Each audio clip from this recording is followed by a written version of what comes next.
So let's begin. Everyone should see the task force, focus groups. We assembled a task force right around the time the county put theirs together to begin engaging our families and all of our stakeholders to ensure that we were leaving no stones unturned. So you could see here the variety of different groups that we used, and you could see the facilitators. They're all going to join me tonight to share a little bit about their group's work. And there was a total of 8. And you could see that it was a broad coalition of different interests that we were covering, once again, to ensure that we had everything covered. Now, there were 2 primary and general assumptions that all the groups considered. Then, within just their group, there were a number of assumptions that they work with as well. But the primary assumptions, you could see. Excuse me, Alan. Yes. I don't see the presentation. Should we be seeing it? Let me try it again. Sorry about that. Yeah, you should be seeing. I thought it was on. No. Okay. Let me try it one more time. Thank you. How about now?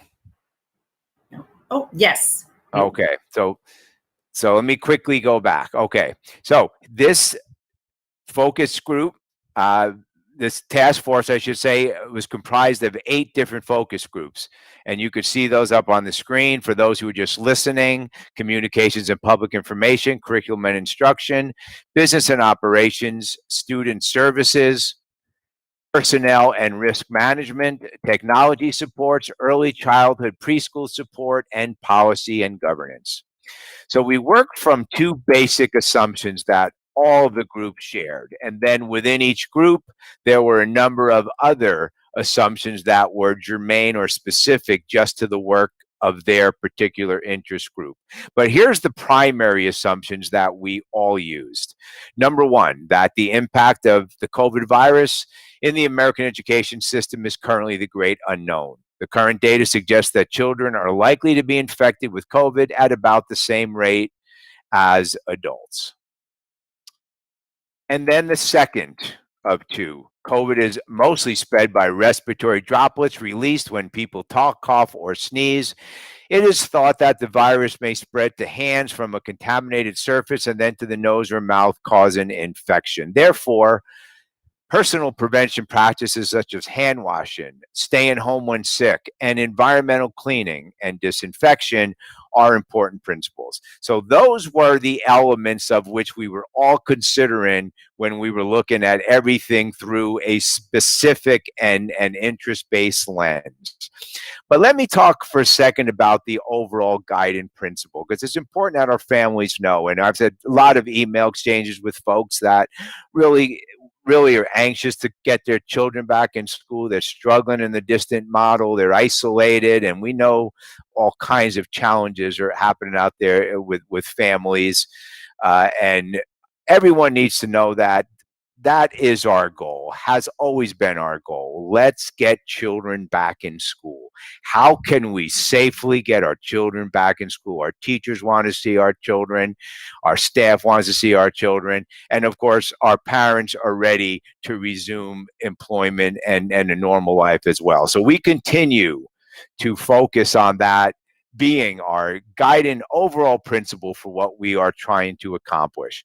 Annabelle, do I understand that you now have the presentation to be able to be presented from your end?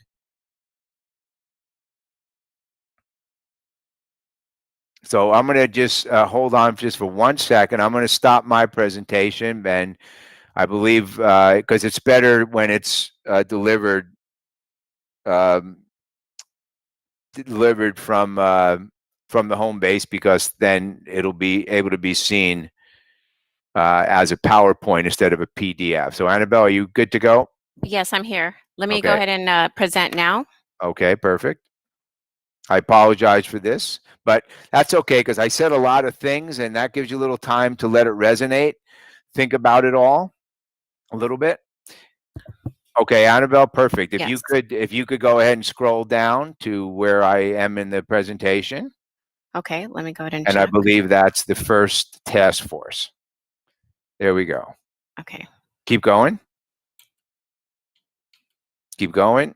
Keep going. Keep going. There you go. Okay, so go back. All right. So we had 8 groups, and we had go back one more to the there you go. So the communication and public information, and I'd like to introduce, and first of all, on behalf of the Board of Education, thank you for participating in these workforce. So everyone who's here tonight, hopefully a lot of you are watching, you could see everyone's name on the screen. These people gave up a lot of time and spent quite a bit of time working with us on providing strategies and recommendation. There's thousands of strategies and thousands of recommendations. What you're going to see tonight is a reflection of those in our plan. So with that, welcome Alejandro. Mr. Cisneros, are you there? Yes, sir, I am. There you are. So Alejandro, if you'd be kind enough to share a couple minutes about the work of your group. Yeah, absolutely. So I facilitated the Communications and Public Information Task Force Subcommittee. District staff from different departments were represented, as you see on this slide. We had a student voice. We also had a parent member giving their input and their perspective. So first and foremost, I just want to thank everybody that served on this subcommittee. As you said, Dr. Muser, they gave up a lot of time, and we had really robust and frank conversation. So thank you to them. Okay, next slide, Annabelle.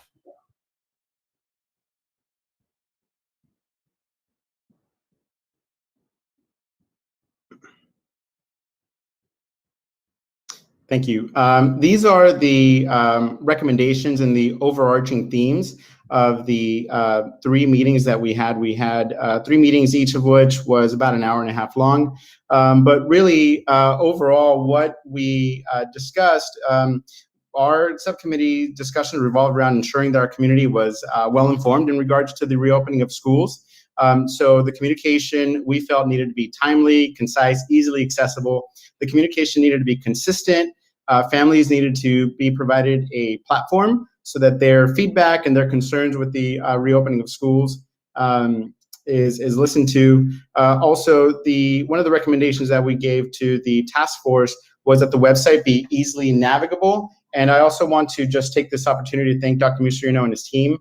They have already updated the landing page, so families can now get to what they need more simply, more easily. We recommended that we use all available communication methods. And then on the school campuses themselves, we needed to have large visible signage to communicate to our communities, our teachers, and our staff, our students, what the new protocols for safety are. The overall sentiment, if I could summarize this, is that it's crucial to have two-way communication, that the communication be flexible, that it's quick, and there needs to be an ease of understanding, of access and understandability for our families. So thank you, soon to be Dr. Cisneros. Okay, Annabelle, next slide.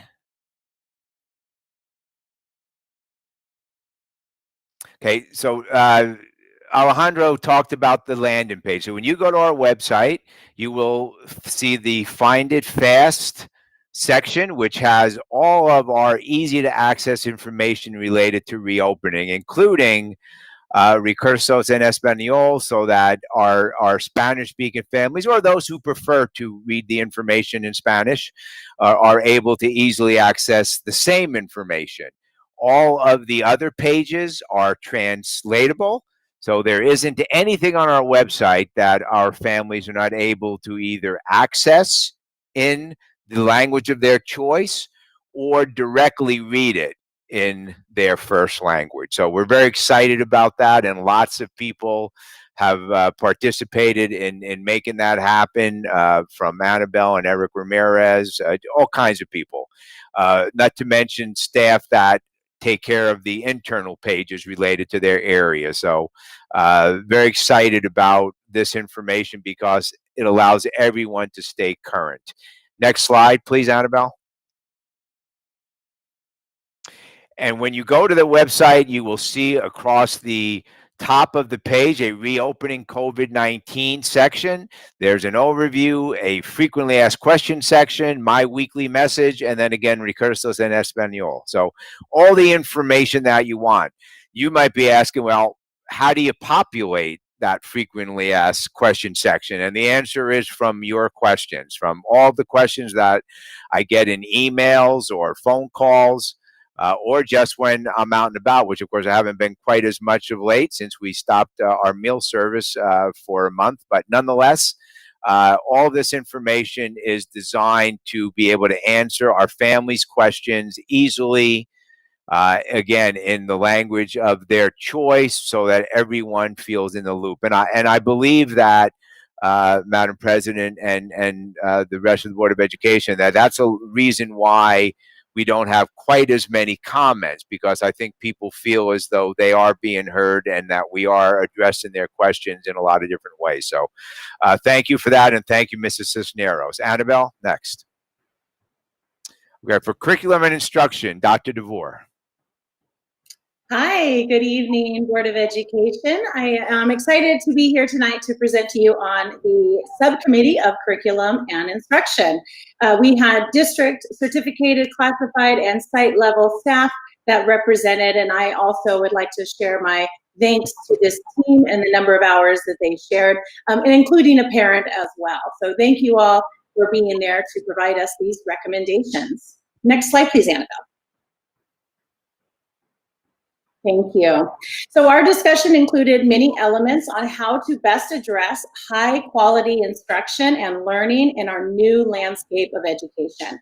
From our discussions, there were 4 main themes that emerged. I'll begin with one, which is safety. A primary focus was to make sure that the staff is providing instruction in the safest way possible, which will be covered in many other areas of tonight's presentation. The overall feeling of the subcommittee was the ability to accomplish a safe learning experience in a hybrid model that allowed opportunities for staff and students to interact while also working asynchronously through distance learning. A second theme that emerged from our discussions was professional development.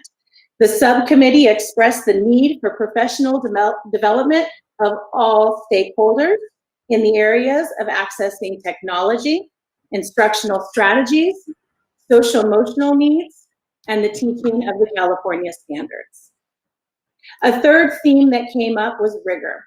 This expressed the need for teachers to have time to collaborate and plan their lessons to ensure that standards are being addressed with rigor expected of the grade and content standards, and providing lessons that support the needs of rigor required to achieve high quality teaching and learning and to achieve mastery of standards.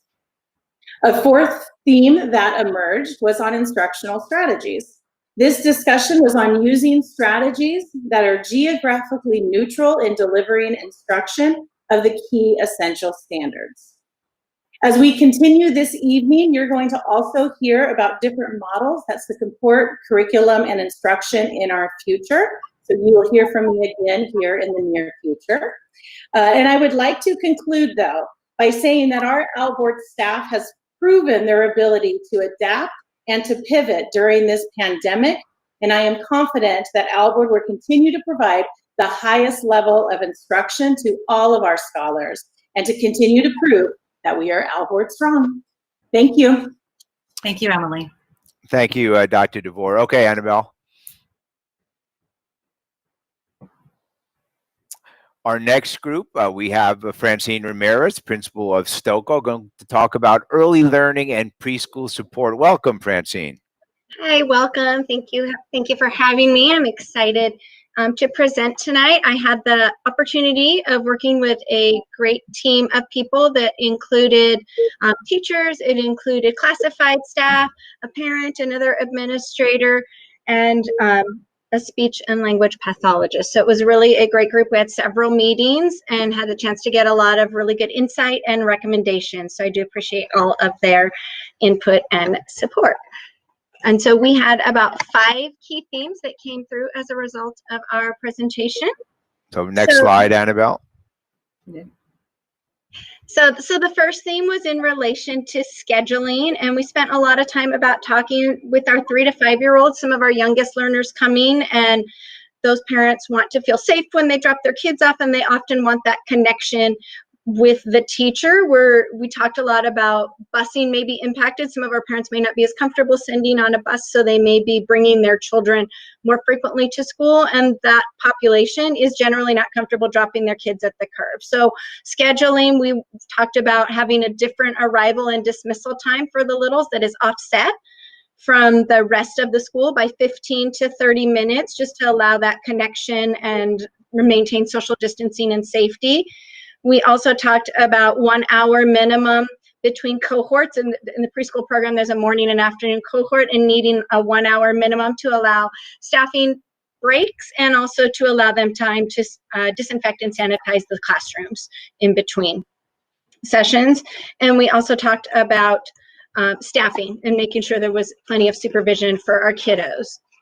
The second theme was safety practices aligned to district systems. So this came up with all the other groups as well, but clear protocols, guidelines, and procedures that include staff roles and responsibilities related to health screening, temperature checks, use of face masks, disinfecting and sanitation of items, exchange of materials between home and school, because the littles, there is really no way to not have them bringing something back and forth.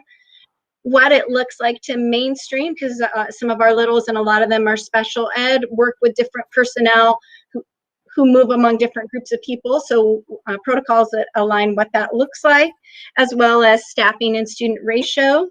And that's mostly because we want that consistency across sites and very clear guidelines.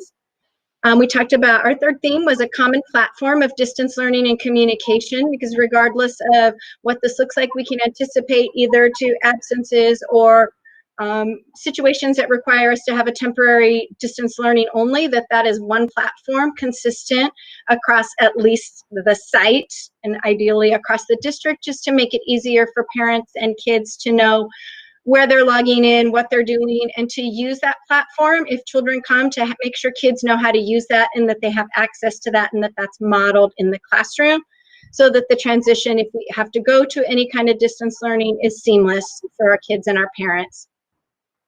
Our fourth theme was about individualized learning and sensory tools. Much of our learning that happens with our littles requires hands-on objects and manipulatives, and obviously we want to minimize kids sharing products, and so we wanted to put those into individualized kits so that we minimize kids sharing those tools but still give them those opportunities they need to learn. Our team also talked about strategies to separate kids in the classroom so that there's more distance between the littles, because we know that's probably the most challenging group to understand the social distancing. And then our final theme was using common language and social stories to teach those hygiene strategies. We know that even pre-COVID, hygiene was taught often in the elementary and in the preschool, but using a common language so that if we're using airplane arms to talk about distance between kiddos, that is common across all schools, across halftime program, across anybody that shares our campus, just so that it makes it easier. And we talked about those social stories being developed and even posted on our digital platforms so that parents can access them and everybody's using the same language to support our youngest learners. So we had a lot of great input, and I know a lot of overlap with other strategies. So I appreciate the time and input from my team, and thank you for giving me a moment to share. Thank you so much, Francine. Okay, Annabelle. Thank you, Francine. And Thank you know, as Francine was talking about, so many of these things are behaviors. So we could put up barriers. We could do a lot of things. Obviously, they're going to mitigate the spread, but so many of the things that need to happen are behaviors, which is why it's so critical that we all work together with our families and we all agree on what behaviors we're going to encourage and support for the safety of our children and everyone else who's here to support our children. So Francine, great job. Mr. Emenaker, Business and Operations. Yes, good evening, board and cabinet and audience. So we have this is our group that was part of the Business and Operations group, and so we have our folks from Maintenance and Operations, Child Nutrition Services, HR, Special Ed. We have our financial person with the CBO. We also had a parent and a principal, high school principal. And so we did have a few meetings to go through various things to talk about the preparing our campuses for a safe return, looking at our nutrition services, transportation, and our facilities. And I'm not going to go into details right now because I will be going through that later on tonight. Thank you. So Kevin will be part of the presentation a little bit later in this this same section when we talk specifically about the actions we have prepared for the safe return of children. Okay, next, Annabelle. Student Services, we have Mr. Fish, who was here with us about a month ago when he became the Assistant Director of Student Services. So, Ian, welcome back. You're muted. Sorry there about you go. that. That's okay. Thanks, Dr. Miserino. Thank you, President Wilson and board. You can see the great team that I had. We had 2 meetings that spanned about 2 hours and 15 minutes apiece. Great conversations, collaborative conversations around student supports, what it would look like when kids come back, what it would look like if kids don't come back. And the general consensus and overall theme, I think, for our group was connecting kids back to school, connecting kids back to services, providing pathways for them to get back on track to their educational experience and their learning. So our team kind of discussed the multiple options, and we felt that the hybrid model would probably be the best option for that because it allows us to then meet the students where they're at and provide services, to them that they may not be getting through the through the distance learning model. So Annabelle, if we can go to the next slide, please. So for our group, we wanted to look at kind of coming up with a couple of things. There were 2 real key themes to our discussion. One was coming up with like a universal screener in which we could kind of survey the students to see what experiences they've gone through over the past 4 months. Have they gone through trauma? Have they gone through loss of a family member? Have they struggled to get food? Are they excited to be back at school? We want to make sure we're meeting those social, emotional, mental, and academic needs. The second kind of component that we really talked about within that is when we identify those kids that do have needs, what level of support do they need? Do they just need some quick counseling and talk to their counselor? Do they need tier 2, tier 3 support? And we want to get them the assistance as fast as possible. The second and the last thing that we discussed was developing an addendum to our annual parent notification. In that addendum, it would basically cover the COVID response and what our expectations would be for students and parents when they are on campuses, the behaviors we expect them to model, our policies, our procedures in terms of reaction to if a student does become sick, what's going to take place. As a team, we felt that we needed some guidance probably from a legal outlet of that, legal counsel, and helping develop that to make sure that we're crossing our T's and dotting our I's. Ultimately, we want to see our kids back so that we can provide them the supports that they need to continue the great education that they get in AUSD. Great, thank you, Ian. Annabelle, you could move on to the next slide. And clearly the challenge comes with identifying the children's needs, and that universal screener is something that we do immediately, and we begin to identify the children that we really have to provide additional support. Once again, not knowing how long we may have the children on our campus, dependent upon just how this disease continues to move. Our next group, Personnel and Risk Management, Bob Presby, our Assistant Superintendent of HR. Dr. Presby. Thank you, and thanks everyone for giving me the opportunity to speak about my group this evening. We met regularly, and as you can see, we have members of our CSEA group, our benefits manager, who also is responsible for our personnel risk management, people from fiscal and admin services, along with other classified employees, administrators, and a parent. And Annabelle, if you'd go to the next slide. A couple of focus points that came out for us is that we focus all of our work on policies and procedures intended to keep all staff and students safe for all on work or at school.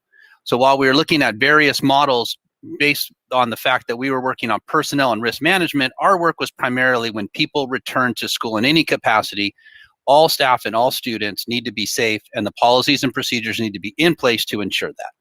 We focused highly on the California Department of Public Health and the California Department of Education for their guidelines and I wouldn't say mandates in this case, but really the guidelines for safely returning people to work and school. Next slide, please. Some other points we talked about. We've been working closely with both our associations for safety, working conditions, and leave policies. The work of this group was outside of what we would negotiate and bargain with our employee group, so we kept those very separate. This group really gave us some ideas that we brought forward and been working with both our associations. We are also following the guidelines of the Family First Coronavirus Act, which has extended family leave and medical time for coronavirus-related absences, including childcare. So we focused on that. And again, most of that will fall under the negotiations and bargaining that we hope to bring you those at a recent, or hopefully very soon, what the agreements are between both associations. Another thing is a big point for us, just as Mr. Fish talked about emotional, social needs of our students, we wanted to focus on the needs of our employees. We have an outstanding employee assistant programs for both our classified, certificated, and management that often people aren't aware of. And these are available to even our part-time employees that don't receive benefits from us. So we were, it felt very important that this information needed to be readily available and present for all of our employees to know that in this trying time, you do have access to mental health services, and we want to make sure that they're able to access that as quickly as possible. And lastly, we talked about if we do have employees who have medical needs that maybe would prevent them from returning to work, or they would need special accommodations to return to work, that we would use our interactive process, which is headed up by Amanda Benitez in our benefits department. And that is where we work with our employees to see if we are able to return them safely, what do we need to have in place? Or in some cases, do we continue remote work until we can find a safe solution? Next slide. Thank you. Thanks, Bob. Okay, Annabelle. Okay, thank you.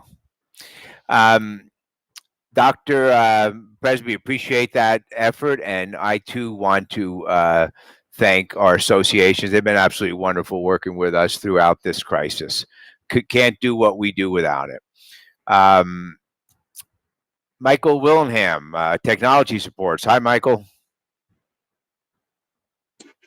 How's everybody doing tonight? Well. Sounds good. So good evening, everybody. We had the task of how are we going to support the technology in the different models. And so I had a great group that I work with that represents from multiple areas, different school grade levels, and then also special ed. So we came up with some ideas of how we're going to support, what platforms we're going to use, and things that we'll need to keep moving forward. Next slide, please.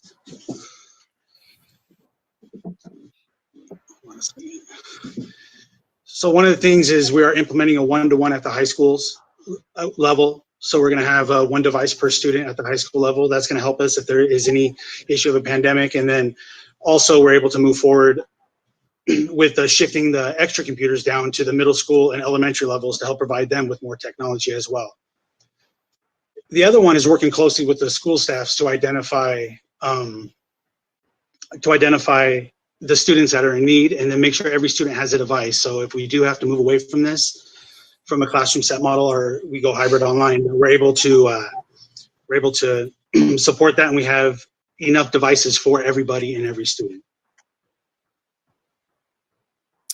Right, and we will talk more about technology throughout the presentation. And Michael, in the event that there's questions, we'll look forward to you sticking around. Important point there on the design, the equity design of our model. When we closed schools on March 13th, of course, we couldn't plan for that. And we did a wonderful job of responding, getting devices and connectivity to so many of our children. We had up to 16% of our children at one point had gotten a loan or laptop, which we have kept. The students have kept them over the summer. But now we get the luxury of planning for this. So in the event that there is a school closure, be it a single school because of an outbreak or be it something beyond, now we will be prepared in as much as all of our children will be connected and they will have their devices and that Wi-Fi connectivity so that they'll continue the education process, the continuity of learning, regardless of whether it's in person or from home. Policy and governance, Dr. Kemp. Thank you, and thank you to my fabulous team. So we addressed board policies that were related to infectious diseases and other relevant issues to our situation. We integrated this information into how our proposals are communicated to our school board and now to our community. And we found that no new board policies were necessary to be written. Perfect. Yeah. Thank you. Okay, so thank you, Dr. Kemp. So You're welcome. the policy side of the house, of course, all the work that we're doing here as a Board of Education, as a governance team, as I mentioned earlier, all of these policy considerations are designed not only for equity, but to bring our children back on campus as safely as possible so that we could continue our children's education. Okay, next slide, please. Other data points and information. Next slide. So in addition to all of the feedback and the recommendations and the strategies, and as I've shared, there's thousands of them, literally. The board, of course, has had access to all that information, and all of these strategies, these concepts, these ideas are all reflected in the plan that we're presenting to you tonight, Board of Education, and to our community, of course. Our surveys, those of you who have been following the newsletter weekly know that there's been a trend line moving in a different direction from the beginning when we had 51% originally that wanted full in person, kind of back as it was before schools closed. But the last 775 people who took the survey, only 24% of that group were interested in full in person. So that's clearly a reflection of the current climate, as I had written in my most recent message to our community. So you could see overall from the last group, with somewhere around 3,300, about a quarter of our families. We have about 18,500 students, but there's about 13,000, 14,000 families. We have 3,250 children who are multiple families. So in other words, they go to multiple schools in some cases as well, which is also reflected in our plan that we will be presenting tonight. Again, Board of Education, know that we have left no stone unturned. Families, you too feel rest assured that we are covering every single element. So you could see that the change now, there's so many more people interested in distant or hybrid, clearly a reflection of what's happening here in the city of Riverside. Next, Annabelle. The secondary student survey, about 2,500 children so far, and it's not that far off from what their parents have been most interested in. So the hybrid model, back to school, of course, kids want to come back to school. Who doesn't, right? You're chomping at the bit to come back to school and get back in the swing of things and play sports and hang out with your friends, all the things that right now are on hold. So again, our students are ready to come back, but obviously they're quite reasonable and realize that that might not be a reality at this point, and we're very thoughtful in then choosing a alternative model, 14% with a full distant model. Annabelle, next. Our elementary, TK5, and we did ask moms and dads to help, but I'm sure moms and dads were not influencing their children in any way, but we did ask them to help the youngest of our children. And you could see a much higher percentage. It's a much smaller sample, by the way, about a third of the secondary students. But nonetheless, it's still a representative sample. And you could see that a lot more children are interested in online. Now, of course, these children got on and took the survey, so maybe they happen to be very technologically savvy and really love that idea. Next, Annabelle. So in addition to all of the task force information, which again, we've done over time, so we've all been able to digest that information in small chunks.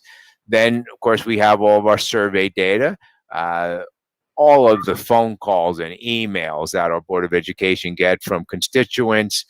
And then the last piece is the current conditions and what's happening related to why we're here talking about reopening schools. Who knew? But here we are.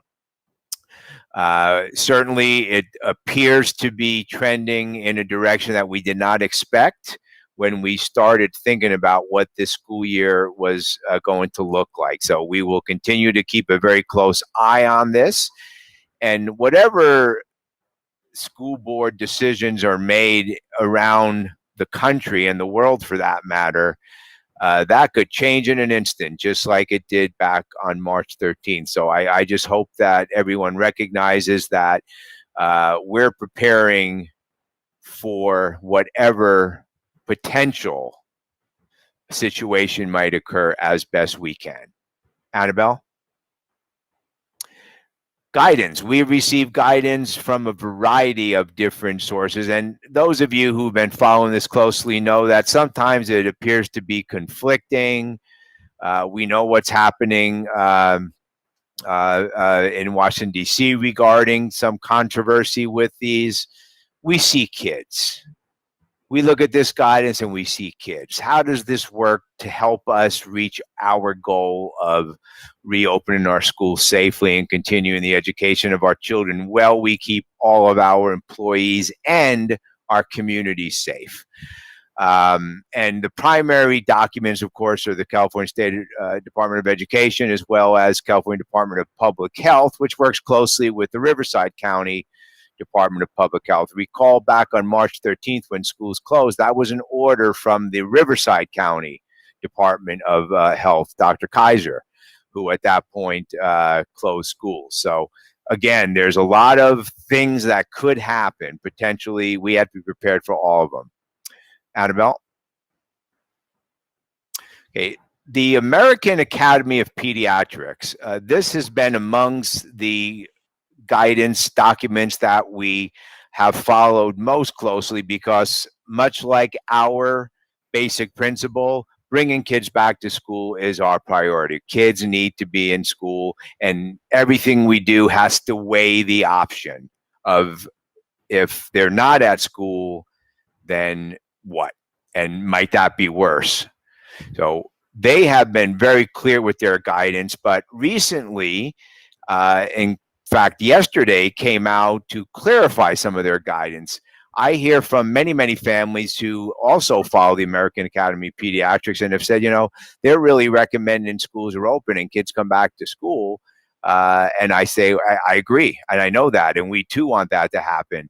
But not at the expense of our children's health or our staff's health. So yesterday, Dr. Gaza, the spokesperson for the American Academy of Pediatrics, was interviewed, and I captured the part of the interview that had to do with school. So Annabelle, if you could click on that, it should play.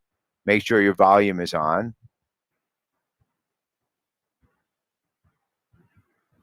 Should be a start button. It's on pause right now. If you go down it a little bit, there you go. Okay, click that. Is your volume on? Check, go to the right, a little, there you go. Oh, it looks like that's on. Okay, we'll come back to this. I will tell you that the guidance had to do with recognizing that it is a local decision. that as much as they are advocating for children to get back in school, not at the cost of anyone's health. So it has to be done in the context of your community and your specific situation. So we'll hope to get that up a little later. Or I will just encourage you, this website, this presentation is already on our website, by the way. I should have mentioned that. I forgot to. If you go to our landing page, you'll see it there. You could follow it there, and perhaps you could listen to it at your leisure. Okay, next one, Annabelle. So as I've mentioned a couple times, the recommendations and strategies are in what we're presenting tonight. In other words, we're not going to lay out 2,000 recommendations or strategies that the task force provided, nor are we going to discuss the many, many strategies and recommendations of the state, because there's thousands and thousands of them. What we have done as a steering committee has brought it all together. Utilize it in the context of our work with our needs and our community in mind, our employees and our children. So you're going to see all of it reflected in how we are proposing that we safely reopen schools. Next slide, please. So as I've mentioned, please visit our website frequently. Currently, you could go on there and learn all about athletics, our reopening school plan that I'm talking about tonight. It's a Q&A, safety Q&A, all the questions that you have asked me. I then take them and I put them right into the FAQ so that everyone, because everyone has the same thoughts, they just don't all ask the question. So it's just a great way for us all to be together. And I just love the fact that our community is so responsive to it. Next slide. Okay, now, 3 models. Board, here we go. I have written extensively in all of our messaging, our weekly messaging about the possibilities. There's basically 3 ways schools could open. Either fully reopen, which some districts have thought about doing, kind of walking back on that a little bit lately. And if that's the case and you do bring children back, all children, that would be the least restrictive environment on a continuum from least to most restrictive. And you could see here the range of preventative measures that would be implemented. Not all, not limited to these, but these would be the basic preventative measures that we would take. Next slide. And there's another list of them. We will get into all of these individually with examples and pictures a little bit later on the presentation. So that would be the least restrictive environment, which would bring all children back to school at the same time with a variety of different strategies used to try to mitigate as best you can having that many children on your campus. So the question, of course, is how do you safely distance under those circumstances, and how do you do all of the many things that we know is best practice and guidance under those conditions. The next slide, please, Annabelle. I'm going to address this right now early on because lots and lots of folks have been asking about it. And we all get it. There are certainly, there's a lot of discomfort having to do with face covering. There's questions about CO2 and other problems. There's no doubt that wearing a face mask for 8 hours is not good. However, we have to balance that. So throughout this presentation, we're going to talk about the variety of different things we're doing. The key word is to mitigate. We're not eliminating, we're doing our best to mitigate with a variety of levels and layers to mitigate as much as we possibly can. And it's going to require the participation of our families and our students. These are learned behaviors, and in some cases, there may be things that need to be unlearned. As Francine was talking about the littlest children of ours and how we've taught them to share, now we're telling them don't share, right? Counter to what we do. So much of what we're doing is counter to what we do. And that's a great challenge. And I think some of the districts that have chosen perhaps to do a distant model only to start the year or for the semester, in large part recognize the incredible number of challenges that come with having children on campus. But we have a board policy. Go to the next slide, please, Annabelle. Board policy 5141.22, which is the infectious disease policy, which we utilize in the cases of a communicable disease. So we feel confident that we'll be able to work with our families to ensure that our children are masked appropriately. We're going to talk a little bit tonight about how the model looks when it's appropriate to not wear your mask. But for the most part, you know, you wear a mask for others, and it may in fact protect you as well. So this is another example of us all coming together and agreeing on a set of norms that we're going to abide by to do our best as a community to keep everyone safe. Next slide, please. Okay, we're moving on from Model 1. Model 1, everyone back in school with all these variety of different preventative measures. Now, Model 2. Model 2, everything we just talked about, but half the students. 50% come on Monday and Wednesday, for example. 50% come on Tuesday and Thursday, for example. Friday's a day teachers are able to work with specialty groups of students as well as other students who need additional assistance. We will get into this in more detail when Dr. Kemp and Dr. DeVore break it down a little bit later and deconstruct what this model looks like. I have bolded in the bottom, students will follow the same preventative measures as Model 1. But of course, it's easier to do and more reasonable to expect to be able to hold everyone to that high standard of care, which, by the way, is how we measure ourselves. It's the standard of care. You drop your children off at school, your children are safe, and you could feel good about that. Well, now, of course, the game has been upped a little bit, so it's a little bit more of a challenge. And we, of course, want to be the gold standard of care as it relates to how we are going about keeping everyone safe, staff, and of course, our employees. Next slide, Annabelle. On the continuum from the least restrictive, which is come back to school, yet, of course, there's a variety of different preventative measures taken, to the other extreme, which is not coming to school at all. Everything being fully online, all distant learning. And we'll talk a little bit about what that looks like as well a little bit later. So just to review, Model 1, traditional school with a variety of different preventative measures in place. Model 2, a hybrid model that's being referred to in most school districts, or a blended model, children here half the time.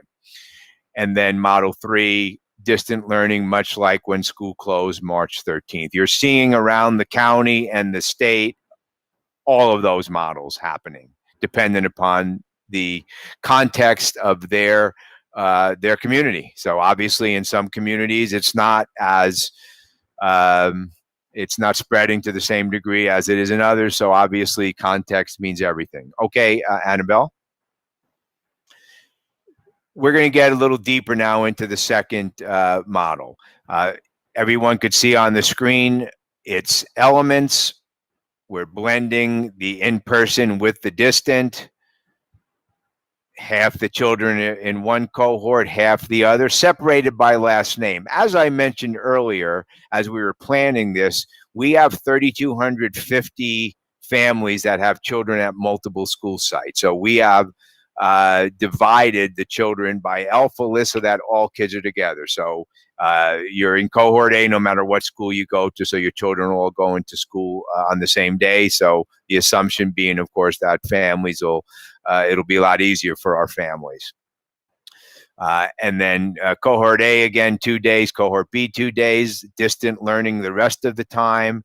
Again, distant learning, as I described that, it's when the teacher is in one place and the students in another, right? There's a distance between them. That is a serious distance between them, like a different zip code, perhaps. So that's what distant learning is.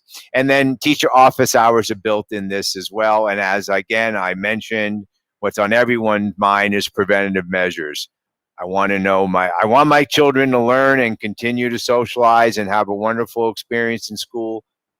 I want to know they're safe. That's my job, keeping them safe. We heard that in one of our messages earlier today, one of our public comments. I mean, that's the job of a parent. We're all parents, so we all understand. Next slide, Annabelle. Okay, at this point, I would like to reintroduce Dr. Emily DeVore, who directs our early and elementary education, to take you through the models. Dr. DeVore. All right, good evening, board, cabinet, and members of the audience. Once again, I told you I would be back, and so here I am. I'm excited to share with you an example of the Model 2 being a hybrid model in an elementary setting. The Educational Services Office has been really researching and evaluating models since March 16th. So please know we've taken a lot of time to really look at these models to identify what is the best we can do with our current situation. So thank you for taking the time to hear about our hybrid model this evening. So we can go ahead and go to the next slide, which will give you a visual of what Dr. Musarino just shared in a narrative form. An elementary TK through 5 hybrid model is having students come on campus 2 days per week, and 3 days they would be off campus experiencing distance learning activities that are provided by their teacher. So for example, cohort A will go to school, to the physical school on Mondays and Wednesdays by their alphabet last name. And on Tuesdays, Thursdays, and Fridays, they would be off-site and engaging in distance learning activities. Where cohort B would come to school to the school campus on Tuesdays and Thursdays, being off on Monday, Wednesdays, and Fridays. When students are on campus, instructional minutes are the standard number of minutes that we have always had in the past. And so for all intents and purposes, it's a traditional day for those students. They will come to school and experience school just like they did back in before March. Okay. Then on Tuesdays and Thursdays, again, they do have their distance learning activities as assigned and provided by their teacher, in addition to receiving supports from our other support systems, our special ed teachers, our physical education, our music, our elementary literacy teachers. All of those people will be providing supports throughout the week as well to really mitigate the learning loss and the extra supports that some of our scholars are going to need. So on the next slide, it does describe our Friday. So on Friday, no students would be on campus on Friday. However, students are still in school. So I don't want to get that confused. They're still in school. They're still learning. They're just learning in a distance learning type of setting. The teachers, again, will be providing them supports throughout the week to prepare them for this day. But as I mentioned earlier as well in my curriculum and instruction meeting, section, the importance of really providing our teachers adequate time to prepare lessons that are high quality, it's going to take some time because this is a very new landscape of learning for all of them. And so they do need to have professional development and staff meetings to support that, and then preparation and collaboration. And we built that in on our Friday schedules. But on the Friday schedules, we also have office hours and student supports. So our teachers will still be live and available for all of our scholars for 2 hours a day to provide individualized support and small group supports and lots of different things throughout the Friday as well, while the teachers are still receiving their professional development that they need. So on the next slide, it gives you an example of a typical TK through 5th grade student's learning day. If I am cohort A, which I potentially would be if my last name is DeVore, on Mondays and Wednesdays, I have a traditional school day. I'm going to come to school and I'm going to interact with my peers and I'm going to interact with my teacher. I'm going to have physical education and I'm going to have lunch and all those things that especially our smallest of kids really love to have, and our big kids for all due respect as well. And then on Tuesdays and Thursdays, I will be home and I'll be engaging in distance learning with the teacher-developed learning activities. The days on Monday and Wednesday are a regular school day, whatever the school hours are. Those are the times the students are at school. On Friday, again, at-home distance learning, they can meet with their teacher 2 hours for extra office hours, for extra support. So this is a general summary of what a TK through 5th grade class would look like. With that, it comes with a number of questions. So I wanted to address some frequently asked questions here this evening, and hopefully we can answer all the ones that are lingering. Will all faculty and staff be trained on any new norms before school opens? The answer is yes. In addition to the faculty and staff being trained on norms before school opens, please know that there is plans for training of our students on the needed hygiene practices and things of that nature as well. Next question. The next question asks, how many students are in each classroom? So with our cohort model, it is designed that 50% of the school is on campus twice a week, where the 50% of the school population is at school the other half of the week. So if you're looking at a traditional class roster of an elementary classroom, we're projected 12 to 15 students within a classroom on a given day. The safety measures that we're going to address in the classroom, these are going to be addressed in much more detail with Mr. Kevin Emenaker in a few minutes, but I will just address the basic safety features. That includes a teacher barrier for our teachers, as well as desk shields, and you see a picture of an example of a desk shield there, which you'll see a number of pictures in different environments of those shields in a moment. Additional safety measures that are on the next slide, I believe, yes, are the face coverings when you're not at your workstation is going to be mandatory. And then social distancing as practicable to ensure the safety of all of our students as well. Next slide. So what hygiene measures are going to be taking? We're going to utilize all the sinks that we have available. We have lots of sinks inside and outside of the classrooms, and we do want to make sure that those sinks are used and stocked with soap, and really creating within our systems of our day, utilizing those sinks multiple times throughout the day. There's hand sanitizers that are going to be installed in all of the classrooms. Again, Kevin Emenaker will share those details in a moment as well. And then teaching hygiene. Francine talked about in her subcommittee the importance of teaching hygiene to our smallest of kids and to everyone.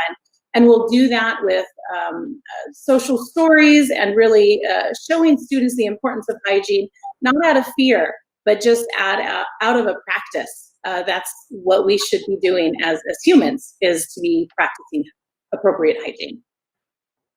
Okay, next. So how will my child be protected before and after school? We're going to be working closely with all of our school sites on organizing staggered assigned times and multiple entrances and exits onto our school campus. This is going to be very site-based because every site has different structures and facilities, but we want them to stagger when students arrive at school and be able to enter through multiple entrances different than maybe they have in the past. When students enter those entrances, they will be getting their temperatures checked with no touch thermometers, and then we will have a similar design as students leave, having a staggered dismissal and at multiple entrances. And if anyone has ever been at an arrival or a dismissal, you are saying thank you for that, right? Just to really, hopefully that'll create some great parking structures, systems as well, right? All right, let's move on to the next slide. While students are at school, especially in elementary, there's many practices that students will come to school in the morning and they'll be able to play on the play equipment and recess balls and things of that nature.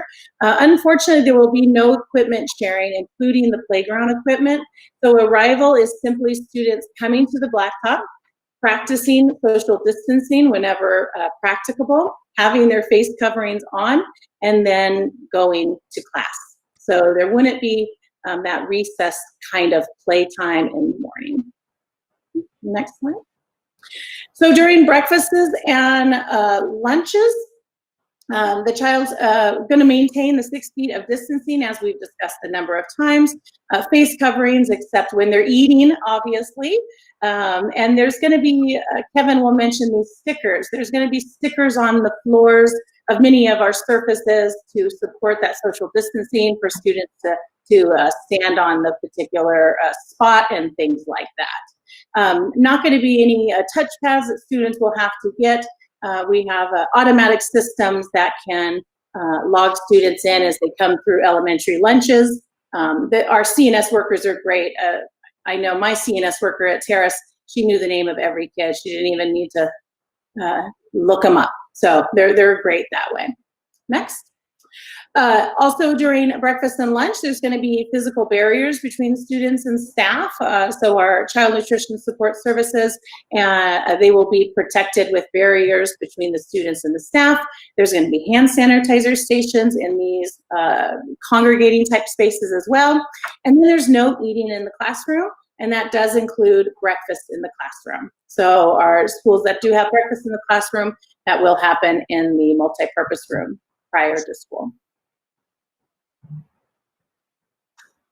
How will students and staff continue to be safe during breakfast and lunch as we continue? We're really going to use the outdoor seating when practicable. We're really lucky to live where we do live because we have more nice days than bad days. So we really want to maximize the use of our outdoor space, including seating and food carts, and just really utilize all of our patio spaces and everything we have to really spread kids out during lunch as much as possible.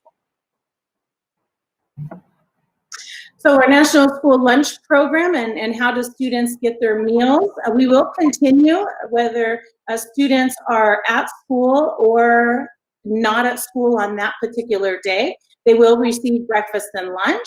If they are off-site for that day, for example, if they're cohort B and it's a cohort A day, it will be a pre-packaged meal that they can heat up at home.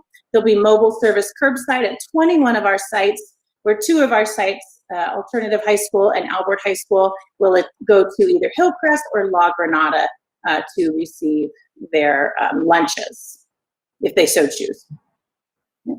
There's a question about childcare. It's important to note that Alvord's not a licensed childcare provider. However, we are working with the childcare community within the county to offer expanded learning programs to support families that are also aligned to the Riverside Public Health regulations regarding childcare as well. There's questions about expanded learning and if that's being offered after school. Yes, we will continue with expanded learning. We know that that's such an important piece for many of our students to experience additional interventions and enrichment opportunities after school as well. That will continue to be offered to our kinder through 5th grade students, but we will be saying that you need to be on campus that day. So if you're cohort A, you would attend the after school program if you were registered to do that on cohort A days, Monday, Wednesday, for the sake of an example. Oh, that's it. Thank you, Dr. Kim. All right, thank you. First, I'd like to say thank you so much to the team who reviewed our instructional model proposals. We really, really greatly appreciate your input. So I just wanted to make sure I said thank you. Okay, Annabelle, next slide. All right, so secondary, just as elementary, our students are split up 50-50, so only 50% of our students are on campus a day, and you are either in cohort A or cohort B. You are on campus 2 days a week, and you have distance learning at home 3 days a week. So for secondary, our students are going to be on a block schedule. So they will attend 3 periods a day, and our blocks are 2 hours a day. Being on a block schedule actually decreases the number of interactions that our kids have with each other, and it really gives our teachers time to engage in very robust lessons, and it allows them to really maintain the academic integrity of their instructional program that will continue throughout the week. For the 3 days at home, our students will engage in these carefully developed distance learning lessons that are designed by our awesome teachers. These lessons will also be robust and they will maintain the rigor of the classroom. So what this means, and this is really, really important, is that all assignments count towards a student's grade. So all of these assignments must be completed. And then when we go ahead to the next slide. Okay. Friday, I'm sorry, if you go back, I thought Friday was on there. Friday is a day that's designated for teachers to provide additional help and support to our students. So if you want to look carefully on the Friday day, you will see that for every hour chunk, we have content areas designated. So if your student needs support in math, then they would go in and they would jump into their office hours with their teacher from 9:30 to 10:30. If then they needed ELA, they could go ahead and jump in there. So this really gives our students the opportunity to really choose where they need that support. So they can go in to all of their teachers on Friday and get extra support, or they can just go in where it's needed. So that's up to them. But Friday is still an instructional day for them, and they still have assignments given to them by their teacher. Okay, next slide. So if I'm looking at a typical day for a student, I chose to do a freshman, love our freshmen. And so this is a typical freshman schedule. So I would be cohort A, so I would go to school on Monday and Wednesday. So on Monday, I would have periods 1, 2, and 3. So I'd have my math, my bio, and then my ASL class. Tuesday, I would be home engaging in those assignments that my teacher had given me. Wednesday, I would come back to school. I would have my health, my English, and my PE. Thursday, I would have at home with my assignments, and then Friday would be my opportunity to get that extra help from my teacher. Next slide. All right, so some of our frequently asked questions. Again, how many days are students on campus? 2 days a week, either Monday, Wednesday, or Tuesday, Thursday. And again, we don't have students on Friday on campus because that's our opportunity for our students to get that extra help from their teacher. And as Dr. DeVore stated, we want to give our teachers really nice big chunks of time to dedicate to their preparation and their collaboration for this huge undertaking that they are taking. So we want to give them a lot of time to do that as well. So at any given time, we only have 50% of our students on campus. When we went to our secondary schools, it's projected that about 15 to 18 desks can fit in a classroom and be appropriately socially distanced. Next slide. Okay. How will services be provided to students? This is very, very important. So all of those additional supports like our special education, our English language learner support services, those will actually be woven in throughout the week. And so when your students are home on their at-home distance learning days, their special ed teacher may pull them to go on a Google Meet with them to provide additional support. They may have their special education assistant or their bilingual assistant helping them. So we will work with families to really ensure that we are meeting compliance for special education and that we're providing the optimal supports that our students need. All right, here's the big question. Will there be sports, right? We're all wondering about this, and it's a very, very important topic. As of today, we are still not allowed to practice, as you know. So CIF plans to announce by July 20th what our seasons will look like. So if our seasons were going to open or whether they're going to push them back. So they will give us that guidance. They have said by July the 20th. However, when we do open, please rest assured that we will follow safety precautions and guidelines that we've already set in place. Our athletic directors have done an amazing job getting that all ready to go because everybody's chomping at the bit to get back into sports. So that includes sanitization, that includes temperature checks, and all of our coaches will be trained on this as well. Next slide. Okay, will there be marching band? Again, just like sports, it's going to depend on the conditions when school starts. So again, we're on hold with the marching band. And choir and theater, yes, we will definitely have choir and theater, but we will have to modify what we do in class to make sure that there's 6 feet of distancing, that there's face coverings when we're singing, and any additional measures that we need to put in place, and maybe, thinking about going outdoors. So we're going to take a look at all of those things when school begins. Next slide. Okay, Dr. Musarino, it's you.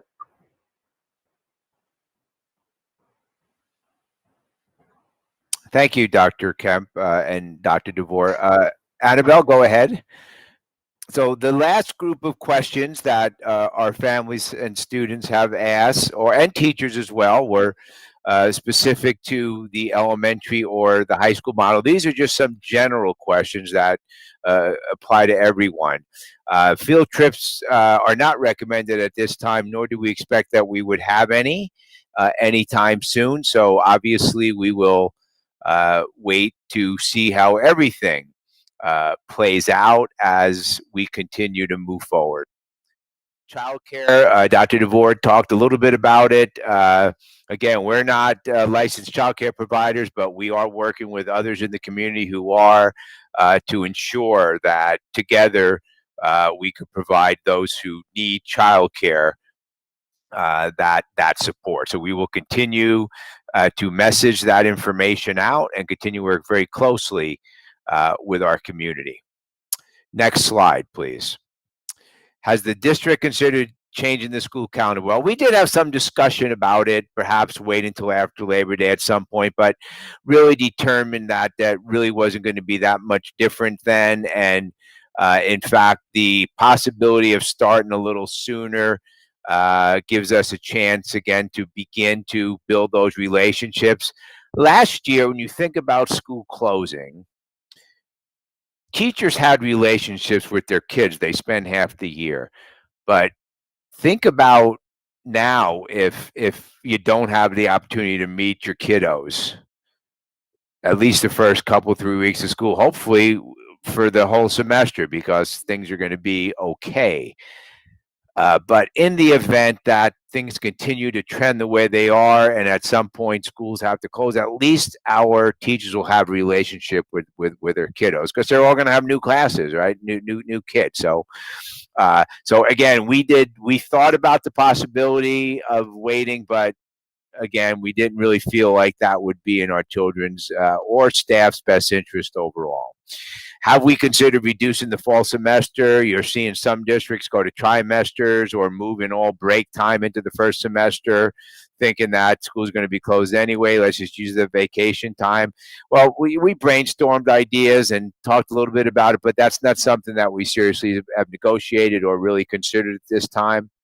Again, we're going to move forward, I believe, in a way that was going to keep the traditional calendar in place, because everyone's planned for that as well. And obviously, it's everyone's lives being upended already. We don't really want to add one more element to that. Next slide.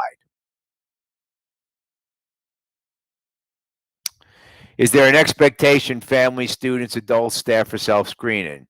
Absolutely. I've said it 10 times. I said it 10 times on the 25th when I presented to the board and the community. We do expect that we are all working together to protect our community and stop the spread of this disease. So we do expect that our families will keep their children home if they're 104. We do it because we will be checking all of our employees. We do it at 9 KPC, which is where the district office is, and we will continue to do so. And we have protocols in place for what happens if, in fact, someone does exhibit symptoms or a fever. And all those protocols, of course, worked with the county, very closely with the county, risk management, and all that information will be part of the notifications that go out to families as this continues to unfold as we get closer and closer to school. Will parents and visitors be allowed on campus? Well, we're going to limit that as much as we can. Clearly, the fewer parents or fewer people on campus, the better. But clearly, there's situations in which our families will be on campus. And of course, we will always welcome our families. We do, of course, expect a mask to be worn.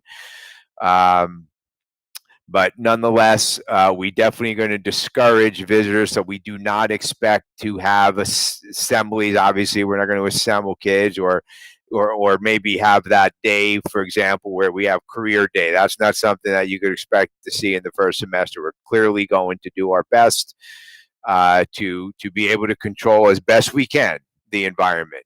As I talked about earlier, we're trying to mitigate. And every time you introduce a new element, then that takes away from your mitigation effort. So we want to control the environment as much as possible. Next slide, Annabelle. Will bus windows be open for ventilation? Yes, whenever feasible, weather permitting. Mostly they are open anyway, but that certainly is an expectation. And when children are on buses, they do have to wear masks. And we, again, hope that families will support that. Will they be sanitized? Yes. Between groups of students, our buses will be sanitized. I've heard from many families saying, gosh, I'm not that comfortable with the buses. We're going to try to arrange alternate transportation. And I think that's obviously a good idea. That will continue to also help mitigate it. But again, we will do our best to ensure that our vendors that provide busing are following their protocols, which we're very confident that they will do. Will classroom windows and doors be open for ventilation? And the answer is no, because our HVAC system, which Mr. Emaneka will talk a little bit more in detail, operates in such a way that it filters the fresh air. So we will increase the amount of air circulating through in the interest of creating the safest classroom environment. He'll talk a little bit more about that. Portable sinks, you're seeing some portable sinks around, and this is another question that was asked. We are not going to be moving forward with portable sinks. We have chosen to move forward with hand sanitizing stations instead. We do believe they're impractical. We have a lot of sinks in all of our classrooms, as Emily talked about. And we felt that it would just be one more surface that would be particularly problematic at some point. Next slide, Annabelle. Okay, now we're going to move into Model 3. So, board, when we move to the discussion item, I know you've taken copious notes. I've been watching you all. And I know you have questions about Model 2 because clearly that's a model that's very, very interested in that many school boards are considering. But we're going to talk about Model 3 now. This is the most restrictive environment, which means there are not children on campus, probably not staff either. Everyone working from home. This is a model we've heard many families talk about. I mentioned earlier with the surveys, many more families are searching now for online options. We heard from a couple of our parents during public comments as well about that option. So we certainly are very proud of the online option that we are able to offer. Annabelle, if you'd be kind enough to slide down to the next slide. We're going to begin with Dr. DeVore talking about what a virtual classroom. So the challenge, of course, is we throw all these terms around. We got distance, we got virtual, we got online. So again, we'll define it by virtue of the actual program itself. So with that, Dr. DeVore, go ahead and talk about the elementary model. All right. Thank you so much for having me come back again. Thank you so much, Annabelle. So we have learned many lessons regarding this distance learning model with the use of technology and instructional systems since our closure in March. So we know a lot about this model. However, we have learned a lot in the process. In fact, this week, we began our virtual summer academy for grades K through 12, and we've shown how our students and teachers continue to successfully interact in this setting. So this is an example of a distance learning model that would be in a school day for TK, transitional kindergarten and kindergarten. Transitional kindergarten and kindergarten have a 180 minutes of instruction each day. This is different than the hybrid model, but this is aligned to the requirements of SB 98, which allows for modified instructional minutes. They will have this Monday through Thursday. It will include teacher recordings, live instruction, creative play, teacher office hours, and teacher preparation. So this distance learning model offers a lot more structure than we have had in the past for our students and for our teachers to have a very structured day in regards to what learning would look like and the core instruction standards being taught throughout the day. The next slide shows 1st through 5th grade. 1st through 5th grade is 240 minutes per day, according to SB 98. And just to be completely honest, 1st through 3rd grade is 230 minutes per day, and 4th and 5th is 240 minutes per day, according to the modified instructional minutes. However, in this schedule, we do have 1st through 5th grade attending school each day for 240 minutes. So this also includes live lessons, includes teacher recorded lessons, it includes teacher office hours, and we all need a brain break every once in a while. So you'll notice in all the elementary models, we have the brain breaks embedded as well. So we want kids to, to relax for a minute, go outside, run around, and come back and be ready to learn. On the next page, it shows the afternoon the next slide, the afternoon of 1st through 5th grade, including lunch, of course. And then again, those additional supports that we want to provide our students, small group instruction, music, physical education throughout the day, teacher office hours, and prep. The next slide includes Friday in the full distance learning model for TK through 5. On Fridays, there is no in-person instruction or live lessons specifically in distance learning. However, there are office hours for student support. Students, again, will receive supports through our elementary literacy teachers and our resource teachers for specialized instruction for our students with unique needs. Including supports that we need for our bilingual students and our newcomers and supporting them on Fridays as well. And so this next slide shows an example of a TK through 5 distant learner. Again, a TK kindergarten, Monday through Thursday, attend distance learning platform from 9 a.m. until 12:30 p.m. 1st through 5th grade, Monday through Thursday, 9 a.m. until 1:30 p.m. We did start the day a little bit later on distance learning because let's be honest, we've slept in, right? Okay, so started at 9 a.m. The school day extends a little bit longer for the students, but they still get out in a reasonable time and receive the required minutes of SB 98 from the state of California. So that is a TK through 5 distance learning option. I believe the next slide is secondary. I mentioned that already. Office hours, 2 hours a day. A student can attend the office hours for additional support. There we go. Thank you. Thank you, Emily. Mm-hmm.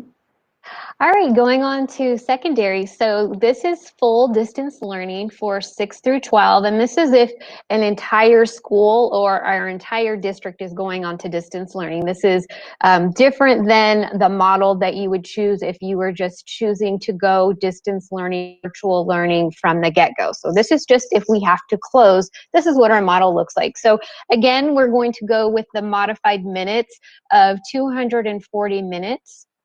That the state has allowed us to do. And so for secondary, we are again in block scheduling. So our block scheduling is going to alternate between periods 1 through 3, and then the next day 4, 5, 6, next day 1, 2, 3, Thursday 4, 5, and 6.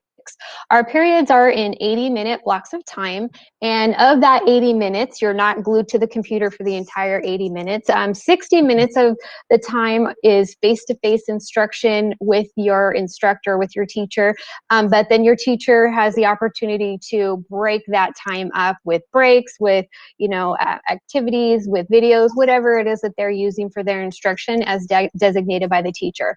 We've also built in 15-minute passing periods in between these chunks of time on the computer, because we want you to rest your eyes, we want you to rest your brain, we want you to get something to eat so that you're ready to go. So you do have instruction from 7:30 to about noon. And this, of course, alters depending on the school where you are. There's a lunch break, and then you have the opportunity to come back and have office hours. Every single teacher will have 1 hour of office hours every day for you to come in and get additional support if you need it. And then the end of the day is prep time for our teachers. Next slide. Okay, and then again, this is what your Friday looks like. So it's identical to the Friday of the second model, Model 2. So you have the opportunity to, again, get that additional support from your teachers, and they have 1 hour of office hours each that you can engage in. Otherwise, you have your distance learning activities, homework, all the other types of things that you will engage in on a Friday. Next slide. Okay, so again, we chose a freshman, and this is a day in life of our freshman learners. So you have math, bio, ASL, lunch, office hours, and then your teacher has prep, and then so on and so forth. So your week is pretty structured, right? You know exactly what you're doing at what time, and then again, you have that opportunity for office hours to get that extra support. And as we talked about before, that's also a time when our special education students, our English learners can get extra support during this time period. Next slide. Okay, Dr. Musarino. Thank you. And as Dr. Kemp talked a little bit about the difference between the models. So if you're an elementary student, you're a TK5 student, and let's say, for example, you come in the hybrid model, and then there is a school closure again, then you would be full distance. Everyone would be full distance, and you would continue with your teacher, and you would continue on the schedule that Dr. DeVore talked about. Secondary level, same thing. You would be with your teachers, school twice a week, distance the other 3 days. In the event there's a school closure, you are continuing with those teachers.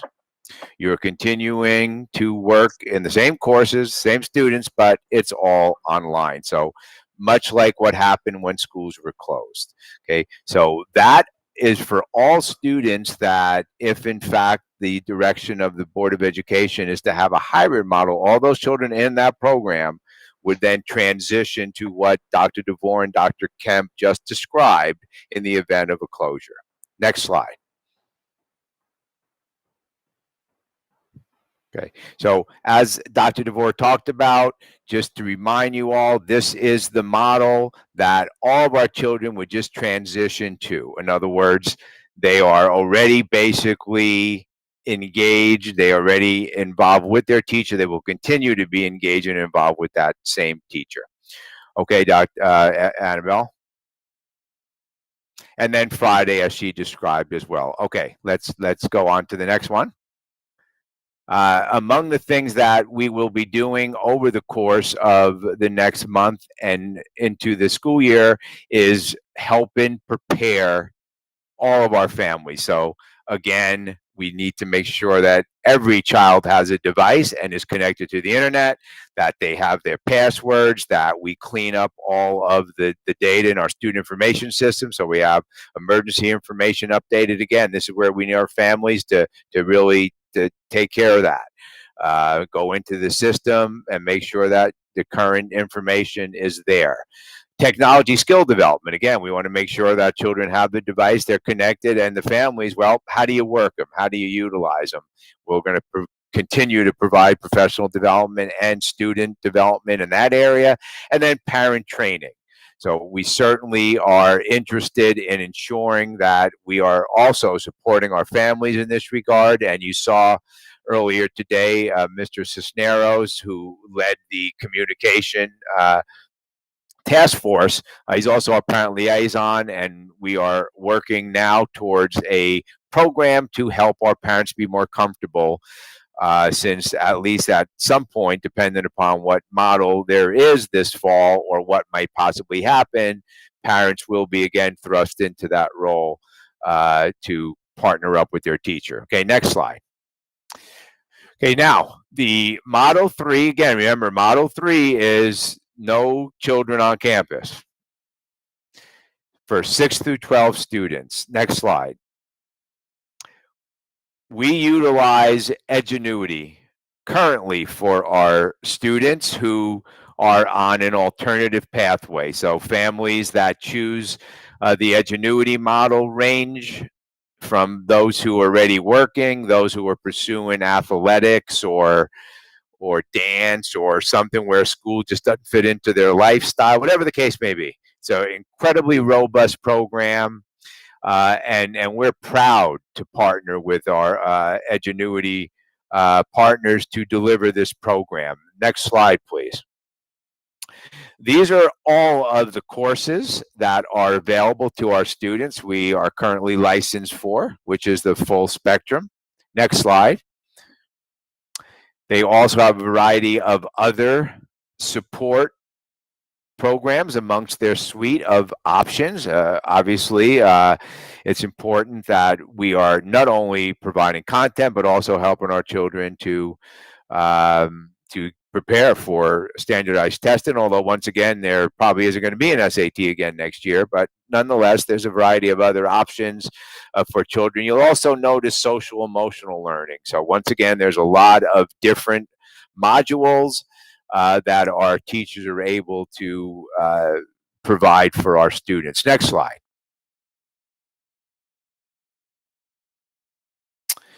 There's also electives, there's career clusters, career readiness, all kinds of bells and whistles. Edgenuity is a wonderful, I've been working with them for about 12 years. Just wonderful program with incredible success rate. And again, when I introduce them as partners, it's because they work very, very closely with us. Next slide. A day in the life of this student. Now, this is the student, the 6 through 12 student who chooses not to come to school. So we heard from our parents earlier. I've shared with the Board of Education a number of emails I've gotten from families who they're scared. Maybe there's a medical condition, or maybe they just aren't ready, or their child isn't ready yet to come back to school, even twice a week. So they may choose to continue their education fully online in a virtual environment. When you do that with Alvord, it's easy because Edgenuity is aligned and interacts with our Google single sign-in, so our SSO, our Google single sign-on. So you use your Google address, and then, of course, all the personalization and the support of a teacher. So a teacher will have a class set of students, and that teacher will be responsible for that group of students and work with them. Next slide, please, Annabelle. The dashboard looks like this. Annabelle, if you click arrow down for a second. Okay, you see that pops up there? So students could take a close look at each area specifically. It gives them an update of where they are. Okay, arrow down again, Annabelle. And you could see it offers that for each. So arrow down a few times until it gets to the next slide. So this is all the dashboard for the students to continue to interact with the platform, because it's a learning management platform known as an LMS. Annabelle, go ahead and arrow down, I think 4 times. Warm up, instruction, summary, assignment. This is a highly structured program. It is built to support student needs, regardless of what those needs are. It's highly refined, and Edgenuity's been in this business for a long time, and they have refined a system that I believe is extremely successful, and they have a track record to prove it. Next slide, Annabelle. Okay, explicit instructional design. So this is an arrow down again. So you can't hear her, but if you could hear her, she would be talking about a discrete graph, finite and isolated points. And I know that you're all sad that you're not hearing this, but as a old high school math teacher, this is kind of exciting stuff. But all of these lessons are built in. These videos are built in. So there's instruction, there's descriptions. It is very, very interactive. Arrow down again, Annabelle. And again, these shows you all the variety of different mechanisms, glossary, notes, transcripts, again, word lists, and again, multiple languages as well. So this is a robust virtual program that I hope eventually is utilized by more and more of our children who perhaps may take 1 or 2 virtual courses and then have other courses on campus, or perhaps do their athletics or band or other things, the arts. Because again, when children go to college, they're going to be engaged in a lot of virtual learning, of course, and I think that the COVID response at the university level is a good example of how they're doing things differently as well. Continue to Arrow, Annabelle. Okay, here is go back. Go back. There you go. Okay, rigor. What people worry about, yeah, keep it there. Thank you. What people worry about with virtual programs is the rigor. It's well, how could it be as good? Well, it's not as good as having a teacher in a classroom, particularly an Alvord teacher. So is this as good as having your math class with our superstar math teachers? Certainly not. But under these circumstances, is it able to provide a robust learning opportunity for our children? Yes, it is. Go to the next slide, please. The teachers who are assigned to these children will be able to customize content for the 30 children or 38 children at the high school level. This is a secondary model, 6 through 12. And be able to work closely again with the children that they're overseeing to provide additional supports. Next slide. It's translatable as well in 60 languages. Again, Annabelle. There's also modules for learning loss. So this is a wonderful, wonderful opportunity, again, for some of our children who perhaps were unable to engage in the same level of learning when we closed our schools for whatever reasons. Now they will have that opportunity to play some catch up as well. Next slide, Annabelle. And once again, this requires readiness. So if in fact the board goes in a direction where full distance is provided as an option to our students, then we'll want to identify who our families are that are going to be coming to school, who is interested in hybrid, who's interested in the variety of different opportunities that we're going to be presenting, at which point we then will ensure that the child, that no matter what program they're in, if it's virtual or hybrid, they will need a device. They will need to be connected to the internet and all these other things that I mentioned earlier, working closely with parents as well. And many of those modules are built into Edgenuity. Again, parents as partners. Next slide, Annabelle. The question related to virtual learning. What if I start with the virtual program and then school closes, or for some other reason?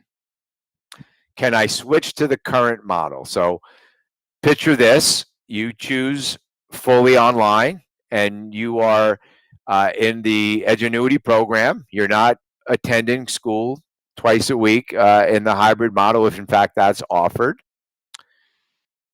Well, there's a lot of challenges with moving back and forth and toggling, mostly related to staffing. So we are going to evaluate that on a case-by-case basis. And as we continue to move forward, again, it starts with the decision of what direction we're going. Then we will look at the variety of different protocols in place to ensure that we're meeting the needs of our children. So there's no hard yes or no answer. Like everything, we're going to look at the big picture just like we do all our children. It's a holistic approach. Next slide, Annabelle. Kevin, you now are going to really provide, I think, what everyone's waiting to hear is how are we going to keep everyone safe so that we could all feel good about being back on our campus come August 10th. Take it away, Kevin. Oh, thank you. Thank you. Good evening, board, again. So this is going to give me an opportunity to share some of those plans and items we'll be implementing to keep our students, staff, and parents safe as we look at whatever model we decide. And so on the screen here, we have some of the things that I'm going to be talking about, the distancing, the desk spacing, whether it's an elementary or secondary, and then some of the distancing that we have for our specialty classrooms or other spaces. And Annabelle, thank you. And we'll be talking about those specialty spaces and talking about some of the variances in classrooms, variance in the dimensions. Obviously, some classrooms have different millwork or casework or cabinets in them. And so as we go through this, keep that in mind as we go through some of these pictures. And so this first one we're looking at is a secondary school. And this is looking at a classroom with 18 student desks in it. And so with that, we're able to get 5 feet separation for those students. And it's really important to note that the California Department of Public Health recommends for classrooms to maximize space for whether it be the desks or the students, and asks that districts consider ways to establish separation of students through other means if that 6 feet is not practical. And so one of the suggestions is the use of partitions between the desks. And later on, I'm going to be talking and showing what some of those partitions might look like. So thank you, Annabelle. And so this is just a different angle, and you can see it truly is 18 desks. I didn't fool anything. There's no photoshopping or anything going on. And this is kind of what it looks like in a classroom. Thank you. And we're talking about in relationship to where the teachers' desk. This kind of shows what that looks like. And we go to the next one. And here we have a couple of desks, and so this is what makes it the 18. But here we have sinks and hand sanitizing stations that are accessible. We didn't overcrowd. We didn't cram anybody. There's still room to maneuver around these desks. And we'll go to the next one. Another view of from the rear or from the entrance of the classroom. So when a student shows up on their first day, this is what they would see as they walk into a classroom at the secondary level. And this is a picture of what a prototype of a partition. This is a movable partition that would screen the teacher from the students and help protect them as well as the students, but still allow for them to see their facial expressions, and teachers can talk freely and not have to worry about anything being muffled with a face covering. So. And then we get into our elementary school. And so elementary schools, as Dr. DeVore shared earlier, looking at a model of 12 to 15 students. And so this is what it would look like with a 15 student desk count. Here again, we would utilize that same process with our same system with these movable partitions. And what you see on the screen there is 3 movable partitions put together. Not necessarily that every classroom is going to need or want 3. They might just want one of those panels, and so That's something that can easily be moved and put to the side or enlarged if they want to put multiple panels together. And then we have the other view. In this particular classroom, elementary classroom, we have a kidney table in the corner. And so with 5 feet separation and the 15 desks, there is still room for a kidney table should that be needed for a particular class environment. And a view from the teacher's desk looking out at the students towards the door. There's that one, and we'll turn the page or next slide. And another view from where the kidney table is looking out. In this particular classroom, not only do they have the kidney table, but they also have the 5 computer stations against the wall. And so in some of those cases, if a classroom is not able to maintain the 5-foot distance, we may have to look at alternates. Instead of the big kidney table, it might be a rectangle table. And I will show how we can protect our students and staff in that certain particular situation. So, and here again, another picture of at the entrance of the door, there's a hand sanitizer station there. Those are what are being installed in all our classrooms, along with this particular classroom also has a sink. And so even those classrooms that do have sinks, they will also have the hand sanitizer available to them at the entrance. So as students enter and exit the classroom, the idea is that they can get a quick pump of the sanitizer, rub their hands together until it dissolves, and be that much more protected as they leave the classroom or enter the classroom. And I'm going to get to a series of slides here are going to be these protection barriers that I talked about when we looked at the California Department of Public Health as alternates, in the event that we can't maintain the 6 feet. And so here's a sample of a partition on a student desk. And these partitions are foldable. They are similar to like those old science experiment cardboard kits that you might remember as a student. And so these are they're mobile, movable. They're not attached to the desk, so they can be easily cleaned and disinfected. And they don't interfere with any of the functions on that desk, but then provide that level of protection. Next one. And here's those same partitions. You can see they're kind of flared out a little bit. This is in actually a staff lounge, but you can see in a round table how you might have these barriers positioned so you can sit with other people at the same table and collaborate or enjoy your lunch, whatever you have going on. And the next one.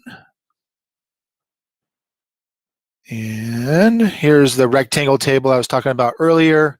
Again, different configurations to provide that protection and barrier between people. And we'll go to the next one.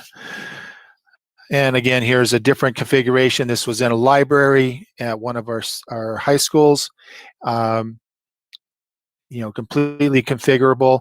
The other nice thing is too, so you're looking at a 3 panel. You can also add more panels. So those hinges, they can be added, and so you can convert this to a 4 panel or a 5 panel, depending on what you want to do in the size of the table or the space that you want to, separate. And we'll go to the next one. And then we have our labs, biology, chem labs, those types of settings. And we have two different models in this slide here. The one on the left is the same model that panel that you saw in our earlier slides. And on the one on the right is a taller model, which then if there's a situation where students are standing at their desks, where that low one may not provide the level of protection. With this taller system, it provides that protection between students, and so they can collaborate, discuss what their assignments, and still be protected. And then this one here, this was a request or a question that was brought up as we were sharing some of these barriers, is what if my student is a left-handed student? And so, some might refer them as like a left hook, where they actually have their elbow out as they're writing. And so here it is, what it looks like for a left-handed student. Simple. And still stable on the system. I will tell you that the weight on these things are about 4 pounds, and so a little bit heavier than a laptop. And so it's not, if it did fall on the ground or something, it's going to fall on the ground. It's not going to break. It's not going to crack or anything. It's easily can be picked up and then repositioned. So. And the next thing I'm going to talk about is some of the signage. And so obviously with COVID comes a whole nother series of signage to provide warnings, protection, and in all the signage that I'll be showing are just samples of some of the signage. There will be additional signage that will be put at our campuses, and they'll be in Spanish and in English. And this particular signage is basically letting the public know, our students and staff, that body temperatures checks will be required. And in this case, this sign would then direct people to the front desk. If let's say the school has already started and you're coming in, a half hour or an hour after school started, that your temperature check would be at the front desk rather than the gates of the campuses. The next one. And here, this signage you saw earlier in earlier slides. These are like a decal that would be utilized for any of the areas where there might be a line or waiting taking place. So this might be in the front office. You're getting your breakfast, your lunch, or you're entering the campus. And I'm almost going to sneeze. And I'm not going to sneeze. Okay, good. So that is what your signage would look like for that. The next one here is, do you feel sick? Prevent the spread of COVID. Do not enter if you have any symptoms. So some of these signage might be in those entrances onto the campus, maybe some of the multi-purpose rooms, the larger type common spaces, libraries, and things of that sort. Next one will be also another sign that will be at this multiple locations, talking about the social distance of 6 feet, and then obviously wearing your mask as well. So this is a very important aspect that Dr. Musarino discussed, the importance of wearing your mask in these times. And the next one, and we're going to actually probably going to change that word from mask to face coverings, because there are obviously various different types of face coverings that do protect against the COVID. And here again, we're letting people know that the face coverings are required at all times. And the next one. So we're going to talk a little bit about hand sanitizer and where we are with that. And so prior to the closure of last spring, if you recall, the initial plan was the schools were going to be closed until spring break, and then students were going to return. And so at that time, actually probably a day or two before that happened, we immediately reached out to our vendors to secure hand sanitizer for our students and staff. And so, this is not something that we've started this summer. This was something we started back in March, a number of these things.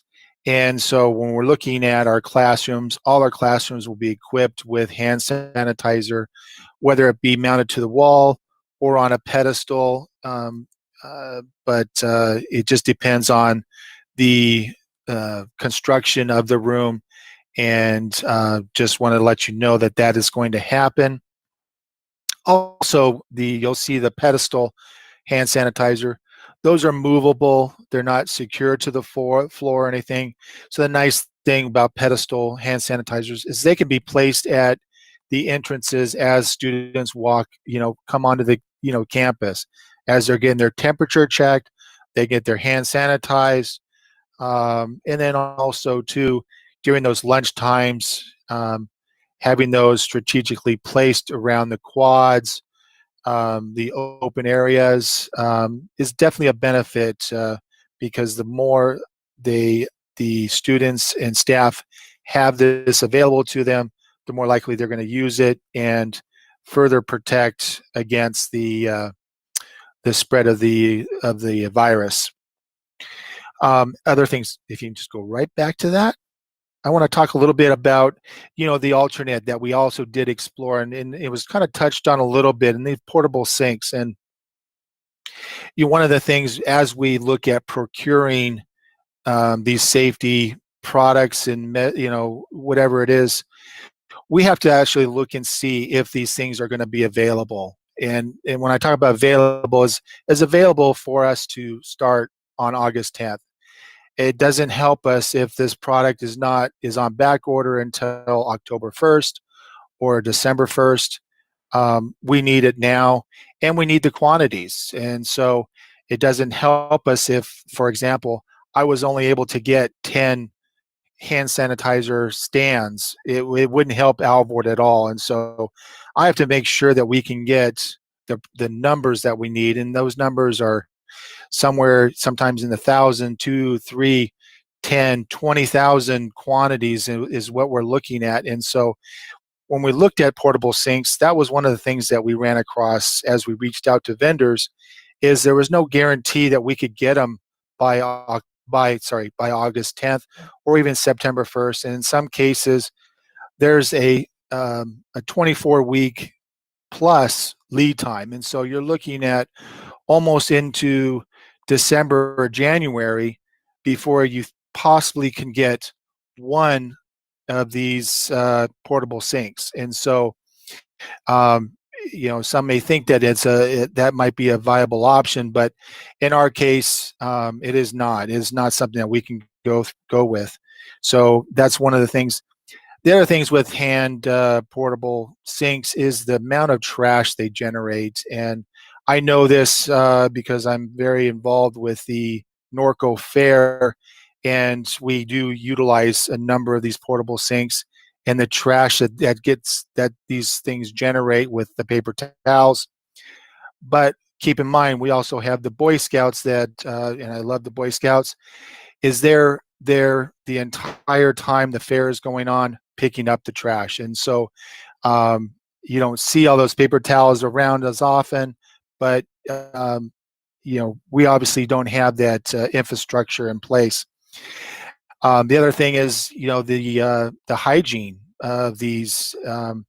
If we're looking at utilizing these devices for a month, 2 months, 3 months, the hygiene, you got just plastic that are holding these water, holding the 20 gallons of water. It's sitting. Stagnant water does create, bacterias and those sorts of things. And so it's not very hygienic solution.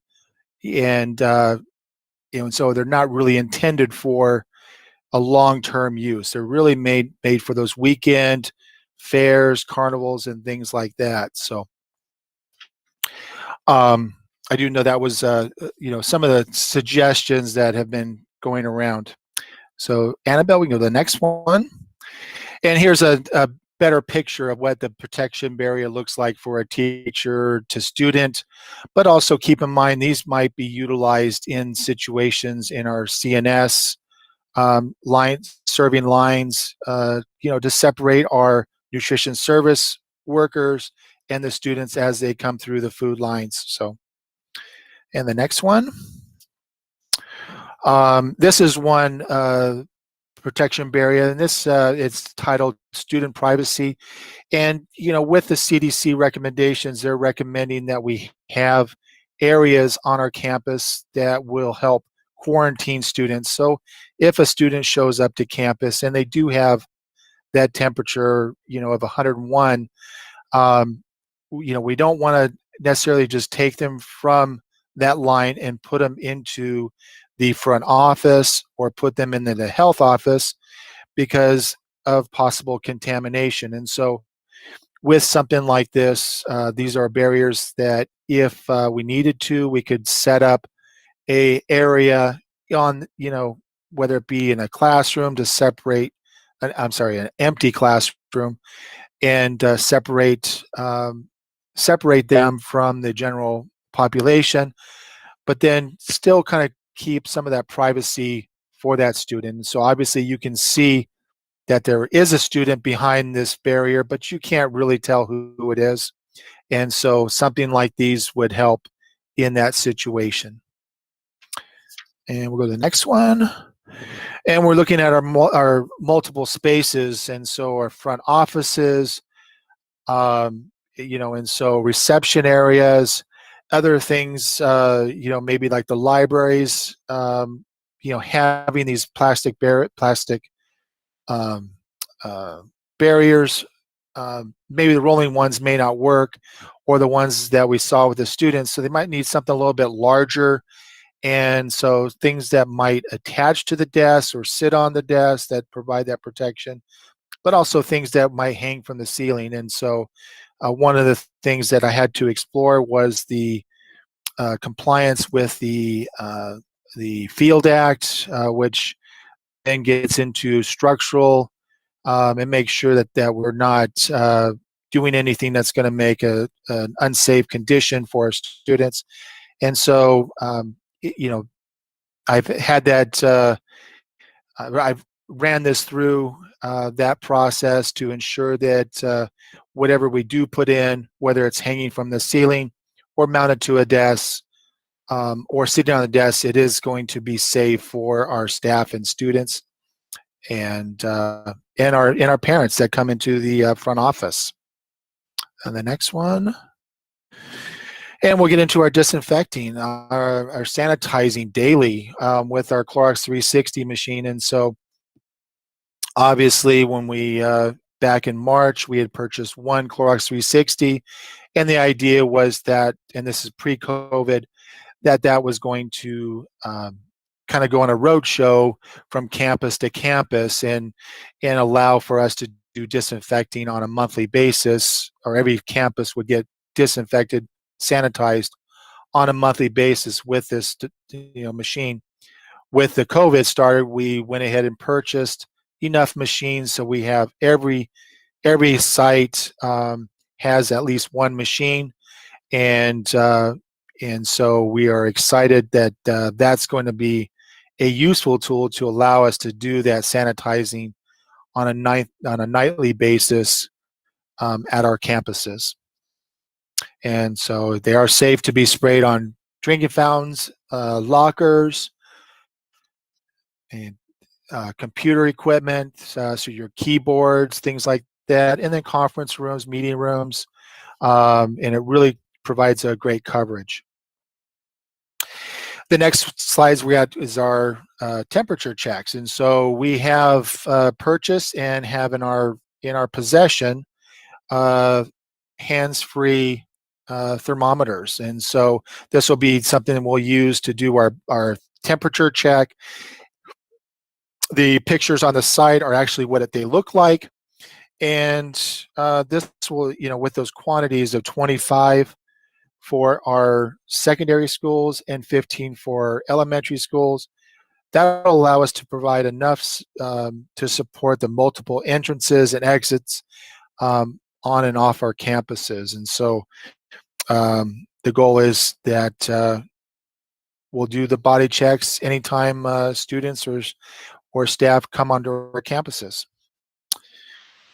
And I only got a couple more.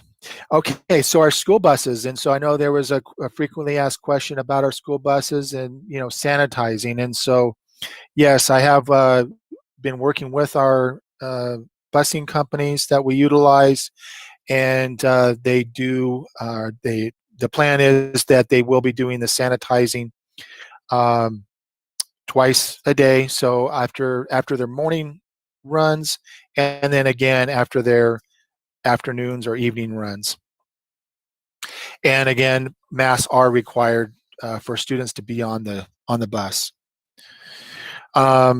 Next, we get into our indoor air quality, and so this is really a important aspect in a lot of the recommendations from CDC to our California Department of Public Health.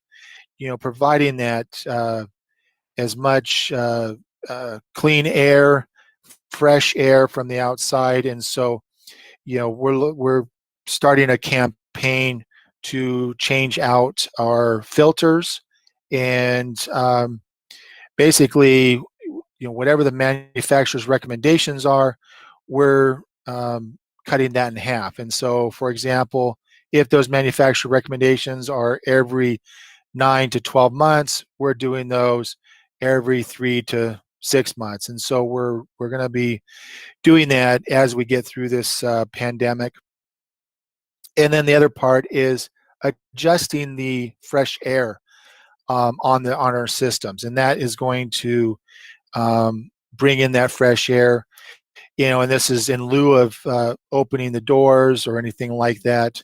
And so that'll be something that we'll do in place.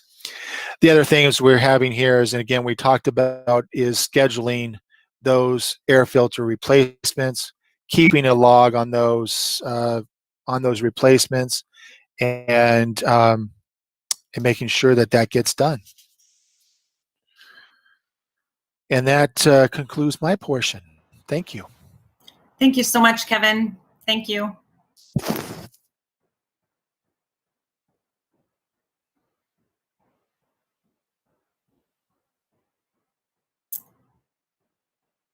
Talk a little bit about some of our guidance documents. So these sorry, that's okay. We did cover those. I will cover those, yes. And so we have the California Department of Education that we utilize, the California Department of Public Health guidance, and the most recent one is the one that came out on June 5th. But those that will likely be updated here shortly. And then the Center of Disease Control and Prevention, the CDC, which updates regularly, and reissued on the 9th, which is today. And I'll be completely honest, I have not reviewed that the reissue document, but I am confident with what I've shown you tonight meet or exceeds those recommendations. And what we are doing here at Alvord, I believe, exceed what a number of our neighboring districts are able to achieve for their safety measures. And that is it for me. Well, thank you, Kevin, and all of our team. This has been a interesting couple months as we have been doing one pivot after another, but the work of this team is something that I'm very proud of, and I know the Board of Education is as well. Securing all of the necessary equipment, doing the research and spending the time to get the models together that we feel will meet the needs of our community, the incredible collaboration. We have been an absolute model of what good organizations do. So I'm very, very proud to be at the helm of such a wonderful, wonderful place. So before I hand it back over to you, Madam President, Annabelle, go ahead and you could get rid of that. Thank you. Okay, and I'm just going to quickly go here to share this screen, which is our website. Do you all see that? Yes, we do. Board. Okay, so I encourage everyone to go down to our landing pages here. Of course, there's always some wonderful stuff here on the front page as well. But when you go to our landing page, that'll take you to everything about reopening, a message from the superintendent, as well as a bunch of other things, including our frequently asked questions. All the things we covered today are here. You could learn about athletics. You could learn about the things we talked about today in more detail, and specifically the safety measures. We have an instructional Q&A coming on soon as well. Then here, July 9th, 2020, the presentation that we just did is up now. So anyone who would be interested will get an opportunity to go through and see the slideshow as well. So we just want to remind everyone to continue to stay connected to us. What we are trying to do, we will only succeed if we do it together. We're talking about behaviors. We're talking about everyone chipping in.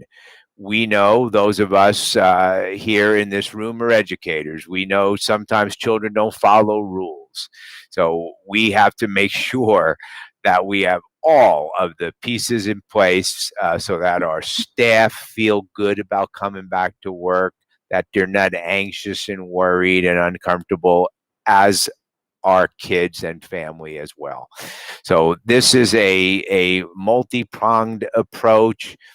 This is not an event. This is a process. We will continue to get better and better at it.